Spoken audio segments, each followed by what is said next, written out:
Good morning student. हम पढ़ रहे थे हमारे क्लास 12th की एग्रीकल्चर बायो, जिसमें अपन ने कल एक लेसन कंप्लीट किया था रबी की फसलों के प्रमुख रोगों के बारे में। 7वां लेसन पढ़ा था। आज अपन महत्वपूर्ण जो फलों के रोग है, उनके कारण, ठीक है, उनके लक्षण और नियंत्रण के बारे में अपन चर्चा करेंगे। कारण, लक्षण और नियंत्रण की चर्चा करेंगे अपन, ठीक है। Causes, symptoms and control of important fruit disease, ठीक है। 3 रोग हैं हमारे इस लेसन में और आज ये कंप्लीट भी हो जाएगा हमारा लेसन। सिर्फ 2 पेज का ही लेसन है, ठीक है। जैसे अमरूद का मलानी रोग, नींबू का सिट्रस कैंकर रोग और एक बेर का छाछैया रोग। तो देखिए, नींबू का कैंकर रोग में क्या होता है, पहली चर्चा करते हैं अपन नींबू के कैंकर रोग की। ये रोग नींबू वंश का एक महत्वपूर्ण रोग है जो विश्व के सभी नींबू उत्पादक क्षेत्रों में पाया जाता है। सभी नींबू उत्पादक क्षेत्रों में ये पाया जाता है, ठीक है। जहाँ जहाँ नींबू की खेती की जाती है वहाँ पर यह पाया जाता है, ठीक है।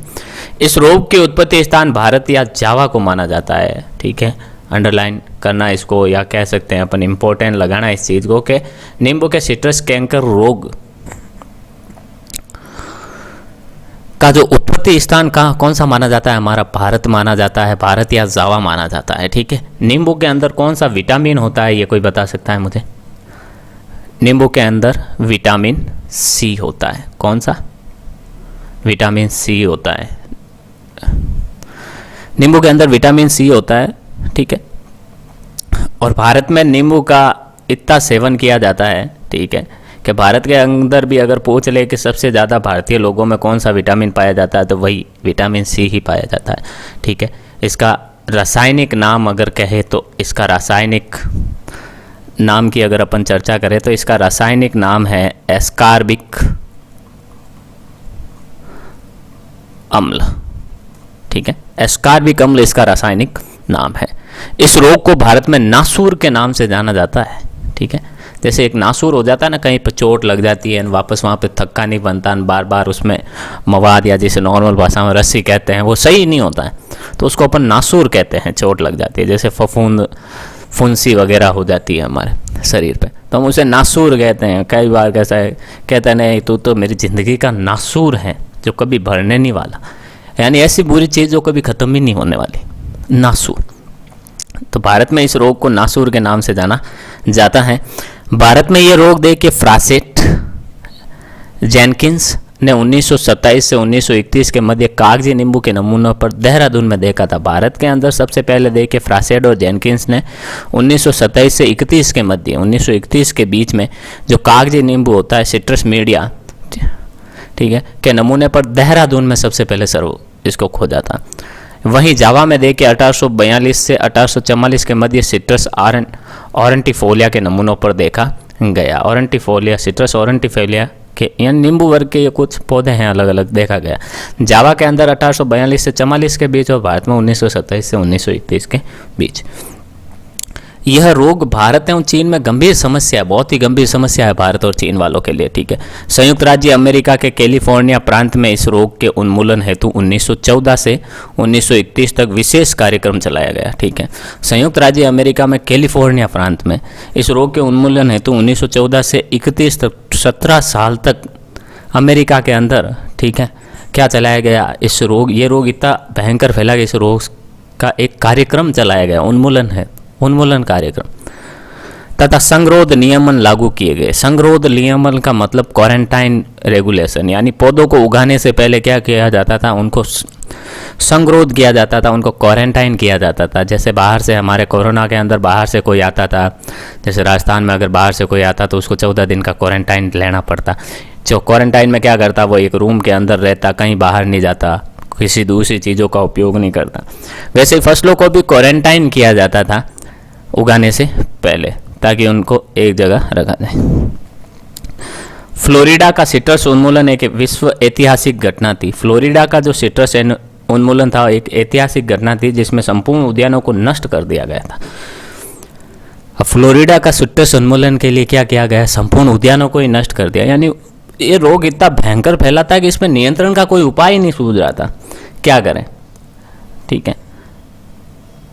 तो अब थोड़ा नियंत्रण करते वो आगे और फैल जाता, थोड़ा नियंत्रण करते आगे और फैल जाता। तो फ्लोरिडा, तो उस समय क्या किया गया, ये फ्लोरिडा का सिट्रस उन्मूलन के लिए, यानी इस रोग के सिट्रस कैंकर रोग के लिए उन्मूलन के लिए पूरे जो सारे उद्यान थे जहाँ पर नींबू उगे हुए थे सबको नष्ट कर दिया।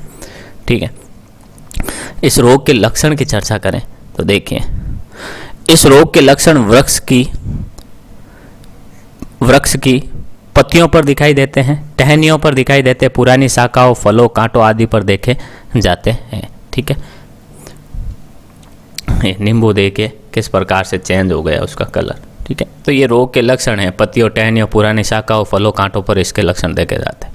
ठीक है, सबसे पहले देखिए, सर्वप्रथम रोगग्रस्त पत्तियों पर छोटे गोलाकार जलसिक्त धब्बे दिखाई देते हैं। सबसे पहले रोगग्रस्त पत्तियों पर देखिए छोटे गोलाकार जलसिक्त धब्बे दिखाई देते हैं, पत्तियों पर धब्बे दिखाई देते हैं गोलाकार।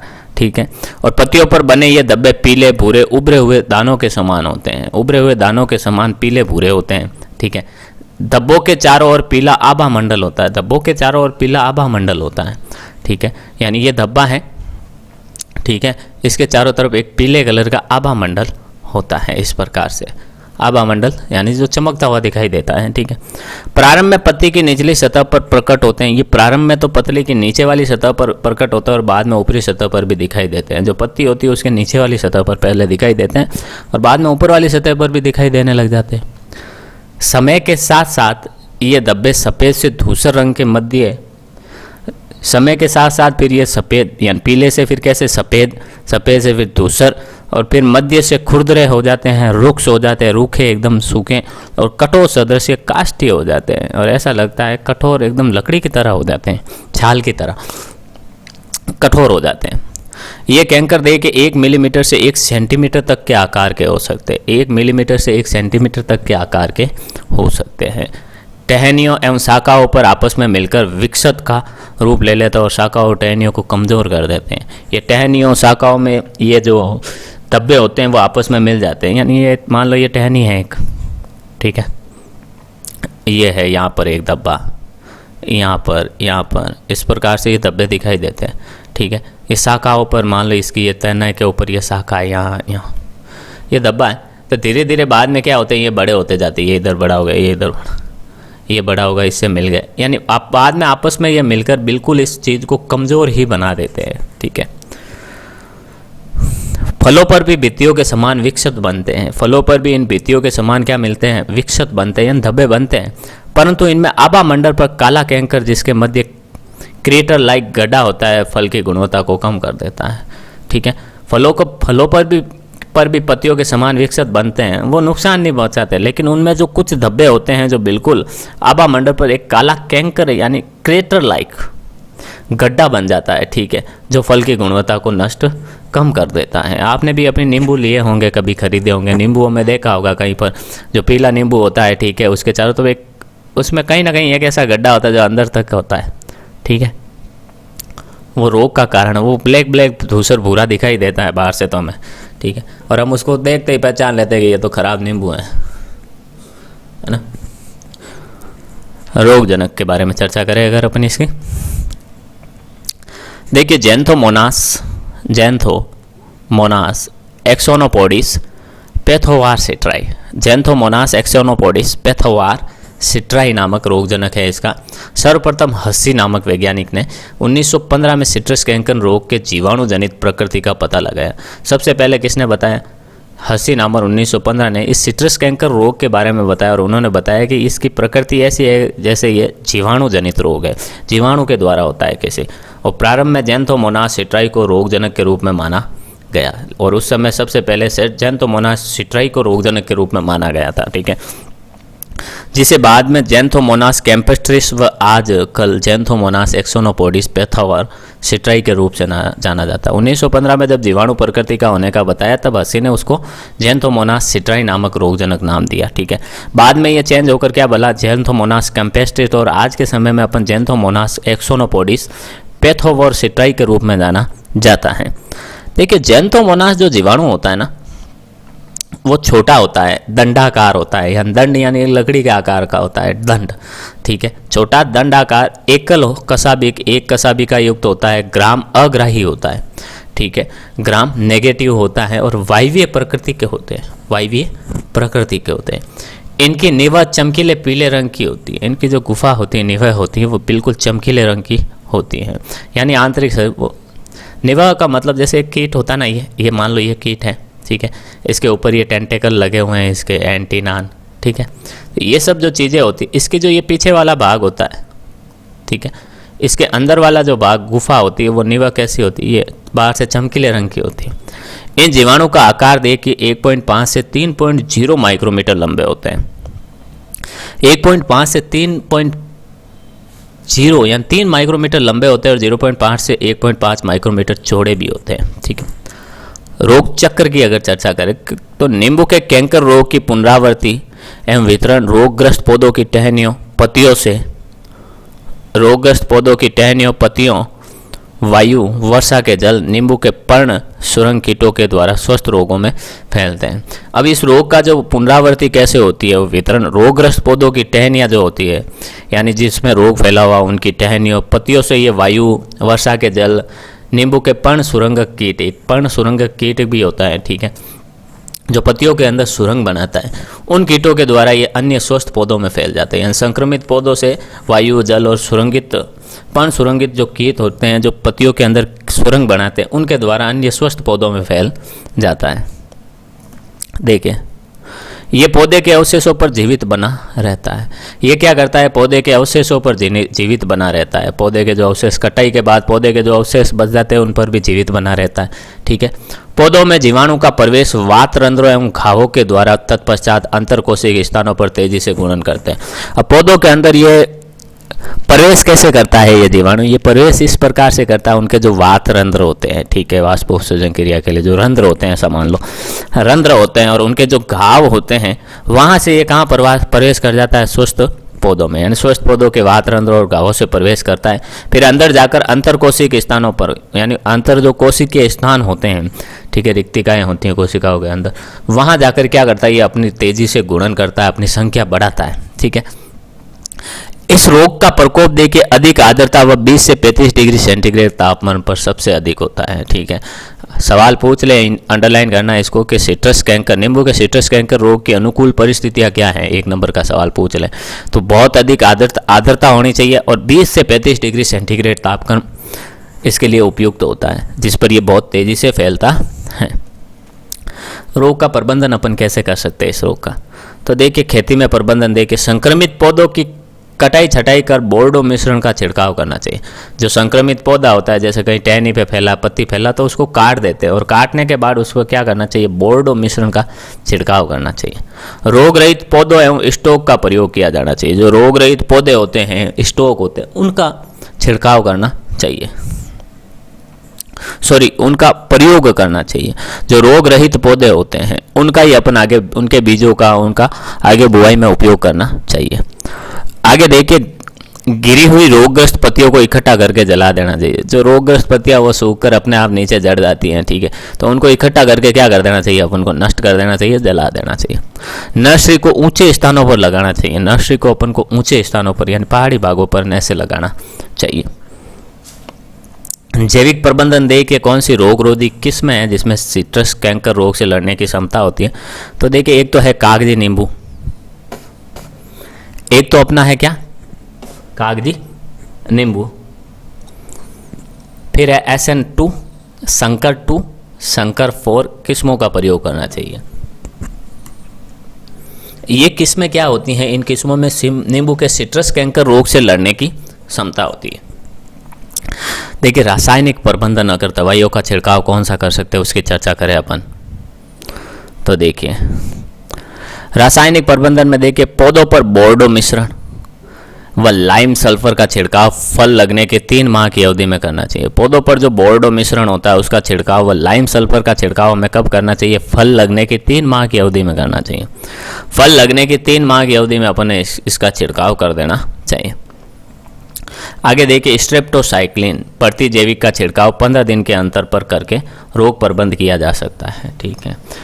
छिड़काव कब करना चाहिए? देखो, पोर्डो मिश्रण और लाइम सल्फर का छिड़काव तो फल लगने के 3 माह की अवधि में करना चाहिए। जैसे आज फल लगे हैं तो आने वाले 3 माह की अवधि में अपन को फल इस पर बोर्डो मिश्रण या लाइम सल्फर का छिड़काव करना चाहिए।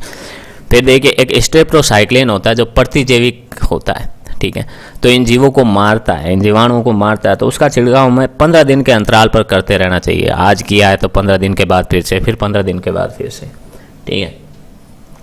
इस प्रकार से अपन को छिड़काव करना चाहिए। आगे देखिए, अमरूद का मलानी रोग। इस रोग में क्या होता है उसकी भी चर्चा कर लेते हैं अपन। तो इस रोग में देखिए, यह रोग अमरूद में लगने वाले रोगों में सबसे अधिक विनाशकारी होता है।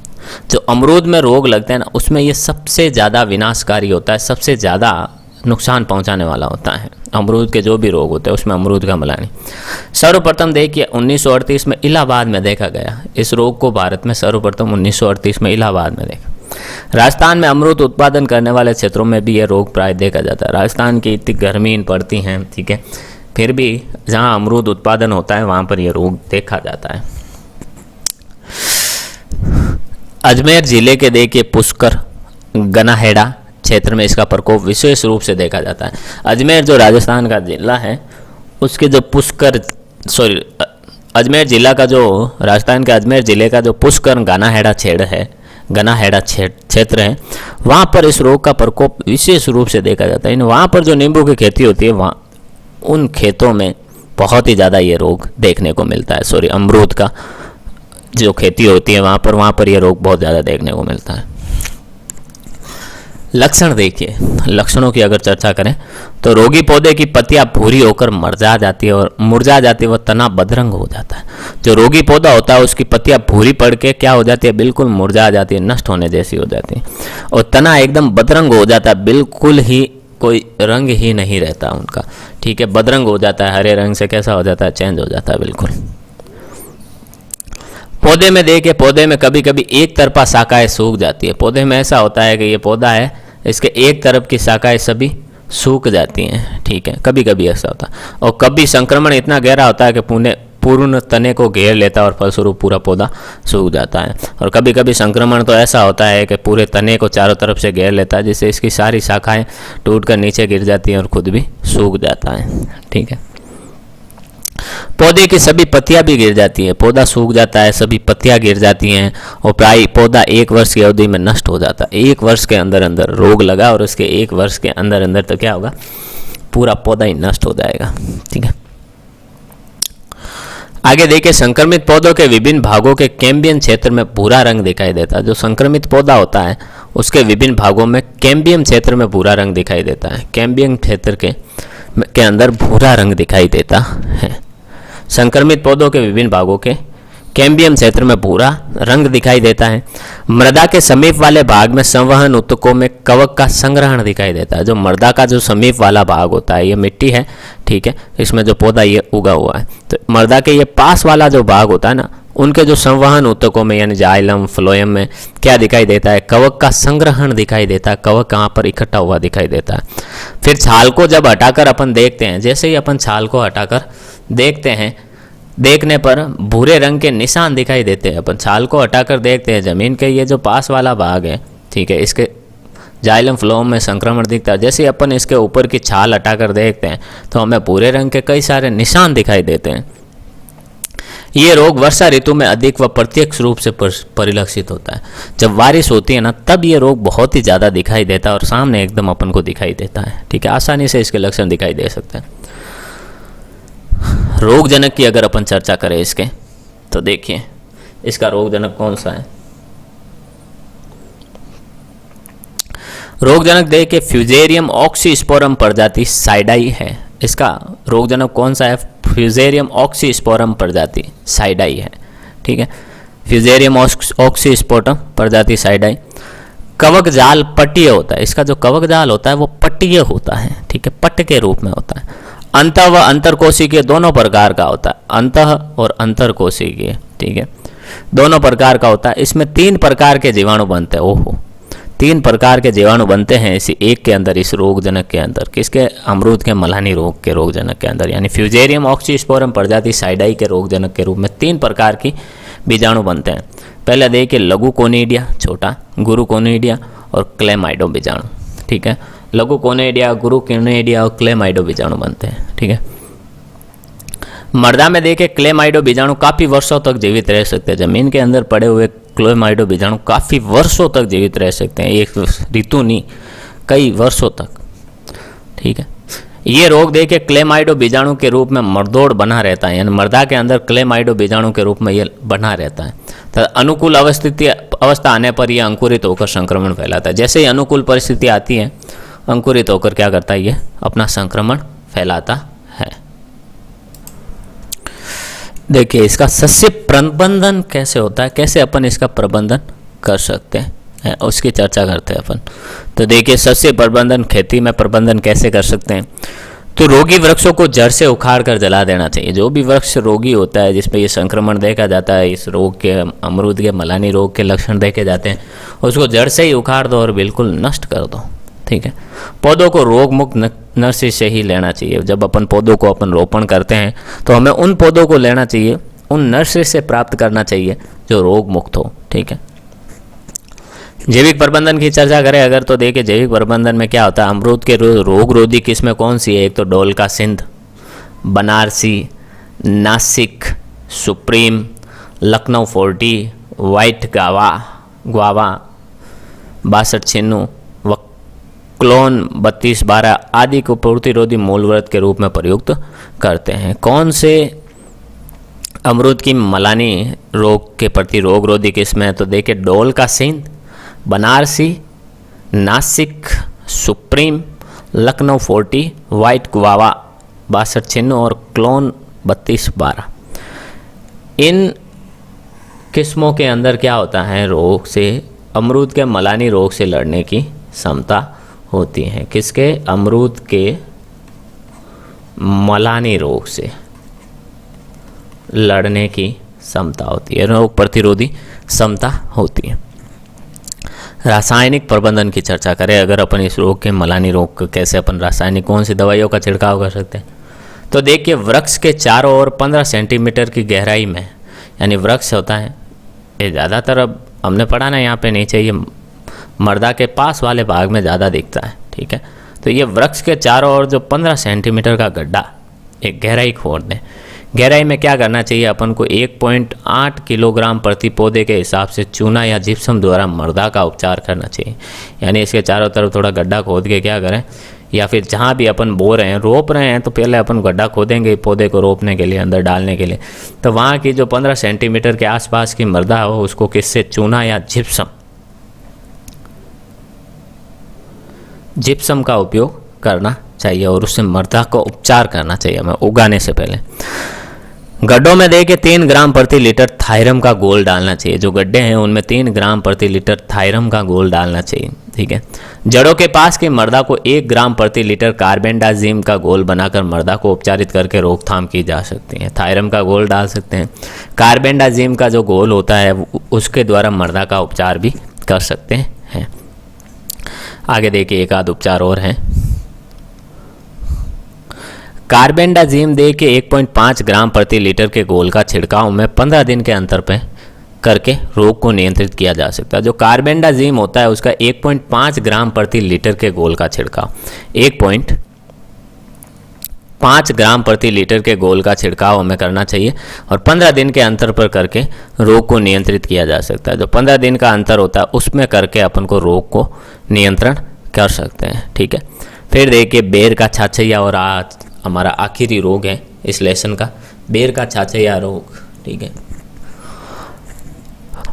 पाउडरी मिल्ड्यू ऑफ बेर, देखें यह रोग भारत के बेर उत्पादक क्षेत्र में काफ़ी व्यापक रूप से पाया जाता है। जहाँ जहाँ बेर उगाए जाते हैं वहाँ पर यह देखने को मिलता है। इसके कारण अधिक प्रकोप होने पर अधिकांश फल नष्ट हो जाते हैं, सॉरी। इसका प्रकोप होने पर ज़्यादातर फल तो नष्ट ही हो जाते हैं, बिल्कुल, ठीक है। इस रोग को सर्वप्रथम 1946 में कानपुर में मेहता नामक वैज्ञानिक द्वारा देखा गया। सबसे पहले भारत में 1946 में कानपुर में देखा गया, वैज्ञानिक था मेहता नामक वैज्ञानिक द्वारा देखा गया। आगे देखिए बेर के जो छोटे फलों पर लक्षण क्या होता है, बेर के छोटे फलों पर सफ़ेद चूर्णील वर्दी दिखाई देती है। ये देखिए नीचे छोटे जो फल होते हैं, ठीक है, उन पर ये चूर्णील वर्दी, ये चूर्ण सफ़ेद चूर्ण देखने को मिल रही होगी, आपको यहाँ पे दिखाई दे रही होगी पूरी, ठीक है। ये इसका लक्षण है, जिसके कारण फल भूरे रंग के हो जाते हैं और फिर फल क्या हो जाते हैं, चूर्णील वर्दी, जिससे फल भूरे रंग के हो जाते हैं और वह गिरने लगते हैं और अपने आप टूट कर गिरने लगते हैं, ठीक है। पौधे की शाखाओं व टहनियों पर कवक जालीय व सफ़ेद चूर्ण के रूप में वृद्धि दिखाई देने जाती है, ठीक है। पौधे की जो शाखाएं होती हैं, टहनियाँ होती हैं, ठीक है, उन पर कवक जाल दिखाई देने जाता है और सफ़ेद चूर्ण के रूप में वो वृद्धि दिखाई देने लगती है, ठीक है। ये रोग प्राय नवंबर से अप्रैल के मध्य देखा जाता है। कब देखा जाता है, नवंबर से लेकर अप्रैल के मध्य, ठीक है। यानी नवंबर, दिसंबर, जनवरी, फरवरी, मार्च, अप्रैल, 6 महीनों में ये रोग बेर के पौधे पर बहुत ज़्यादा देखने को मिलता है। इसके प्रकोप से क्या होता है, इसके प्रकोप से बेर की पत्तियों पर भी सफ़ेद चूर्ण सदृश संरचना व भूरापन दिखाई देता है और रोग की गंभीर अवस्था में टहनियाँ सूख जाती हैं, ठीक है। इस रोग के प्रकोप से बेर की जो पत्तियाँ होती हैं पर सफ़ेद चूर्ण सदृश संरचना होती है, सफ़ेद चूर्ण जैसी संरचना दिखाई देती है और भूरापन दिखाई देता है, हमें भूरापन, पत्तियों पर भूरापन दिखाई देता है। रोग की गंभीर अवस्था होने पर यह टहनियाँ सूख जाती है, बिल्कुल ही इसकी पत्तियाँ, टहनियाँ सब सूख जाती हैं। देखिए रोगजनक कौन सा है, आइडियम एरिसाइफोइटिस, आइडियम एरिसाइफोइटिस इसका रोगजनक है, ठीक है। बस रोगजनक में नाम ही दे रखा है। संक्रमण प्रबंधन, देखिए इस रोग का प्रबंधन अपन कैसे कर सकते हैं, तो सूखी व संक्रमित टहनियों की कटाई छटाई कर देनी चाहिए हमें, सूखी व संक्रमित टहनियों की कटाई छटाई करनी चाहिए। जो भी सूखी व संक्रमित टहनियाँ होती है उसको काट छाँट कर अलग कर देना चाहिए। संक्रमित भागों को काट कर जला देना चाहिए, काटने के बाद उनको जला भी देना चाहिए ताकि नष्ट हो जाए, क्योंकि मर्दा के अंदर रहेंगे तो मर्दा के अंदर जीवित रहेंगे, ठीक है, नष्ट नहीं होंगे पूरी तरीके से, तो नष्ट करना बहुत ज़रूरी है।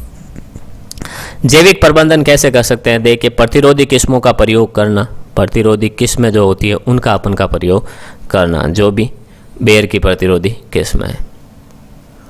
आगे देखिए अब रासायनिक प्रबंधन क्या है, आखिरी 3-4 लाइनें हमारे इस लेसन की। रासायनिक प्रबंधन में देखिए रोग प्रकट होने पर सल्फर धूलि का बुरकाव करना चाहिए। जैसे ही रोग प्रकट हो बोर पर, बेर पर, तो सल्फर धूलि, सल्फर की चूर्ण का प्रयोग अपन को छिड़काव करना चाहिए। दूसरा देखिए डाइनोकैप गोल का छिड़काव सितंबर से प्रारंभ कर देना चाहिए। जैसे ही सितंबर आए तब अपन को क्या कर देना चाहिए, डाइनोसेप गोल का छिड़काव कर देना चाहिए। इस प्रकार बहार के समय कुल 4 छिड़काव किए जा सकते हैं। इससे क्या होता है, बहार के समय 4 छिड़काव कर सकते हैं अपन, ठीक है। तो यहाँ आके हमारा लेसन कंप्लीट होता है, ठीक है। 3 अपन ने पढ़े हैं, कौन कौन से 3 चीज़ें अपन, नींबू का कैंकर रोग, ठीक है, अमरूद का मलानी रोग और बेर का छाछैया रोग। इम्पोर्टेंट यही है, ठीक है, कि रोगों में से सवाल तो आना ही है, 2-3 नंबर का ये लेसन है, तो बड़ा तो शायद ही आएगा, लेकिन सवाल पूछे जाने वाले कौन से हैं वो मैं आपको बता दूं। इनका रोगजनक का नाम, किसका रोगजनक नाम कौन सा है वो पूछ सकता है आपको, ठीक है। सर्वप्रथम या देखिए सर्वप्रथम प्राप्ति कहाँ हुई इसकी, सबसे पहले कहाँ देखा गया, जैसे नींबू का कैंकर रोग सबसे पहले भारत जावा में देखा गया। नींबू का भारत में देखिए फ्रोसेट जेनसिन्स ने 1927-31 में देखा, वहीं जावा में 1844 के मध्य देखा गया था, ठीक है। अब किसने देखा, सर्वप्रथम प्राप्ति और किसने की, वो भी इम्पोर्टेंट है। रोगजनक का नाम हो गया। फिर स्थानीय भाषा, स्थानीय नाम क्या क्या है इसके, स्थानीय नामों की चर्चा करें अपन, ठीक है। स्थानीय नाम जैसे नींबू के सिट्रस कैंकर रोग को अपन क्या कहते हैं, नासूर कहते हैं नॉर्मल भाषा, ठीक है। तो ये ध्यान रखना है, ये अपने सवाल पूछा जा सकता है, रोगजनक हो गया। फिर देखें लक्षण, लक्षण देखें ये ज़रूर पूछे जा सकते हैं, इम्पोर्टेंट है, ठीक है। 1 नंबर 2 नंबर के क्वेश्चन में इम्पोर्टेंट है। उसके बाद सस्य प्रबंधन, सस्य प्रबंधन से सवाल, या कह सकते हैं प्रबंधन कैसे कहते हैं, प्रबंधन के बारे में सवाल पूछा जा सकता है। प्रबंधन में वही चीज़ है, ठीक है। आप इसमें भी अगर फसलों के तरह लिख दो कि भाई संक्रमित भागों को क्या कर देना चाहिए, अपन को उखाड़ देना चाहिए, ठीक है, दूसरी चीज़ फिर जला देना चाहिए, ठीक है।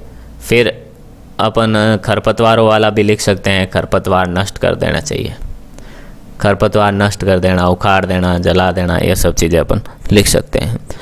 और फिर प्रतिरोधी किस्में तो आपको याद करनी पड़ेगी। दूसरी चीज़ जो है प्रतिरोधी किस्में, वो तो अपन को याद करनी पड़ेगी, ठीक है। उसमें उसका कोई अपन के पास इलाज नहीं है, ठीक है। और बाद में देखें और चर्चा करें अगर अपन, तो देखिए रासायनिक में तो थायरम,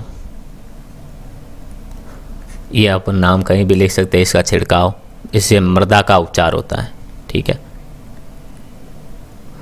मृदा का उपचार होता है, ठीक है। फिर देखिए कार्बेंडाजिम, कार्बेंडाजिम का घोल का छिड़काव भी कर सकते हैं अपन, ठीक है, जब लक्षण दिखाई दे तब, ठीक है। तो ये कुछ तरीके हैं जो सवाल इस लेसन में से अपने पूछे जा सकते हैं, ठीक है। तो ध्यान देना इस चीज़ का, ठीक है। उम्मीद करता हूँ हमने ये जो लेसन पढ़ा है वो आपको समझ में आया होगा, अच्छे से पढ़ा होगा। मिलते हैं अपन अगली क्लास में नए लेसन के साथ, जिसका नाम क्या होगा हमारे 9वें लेसन का। 2 ही लेसन बचे हैं आपके, सूत्रक्रमी, गोंगा व स्लग, ठीक है। इनके बारे में चर्चा करेंगे 9वां लेसन।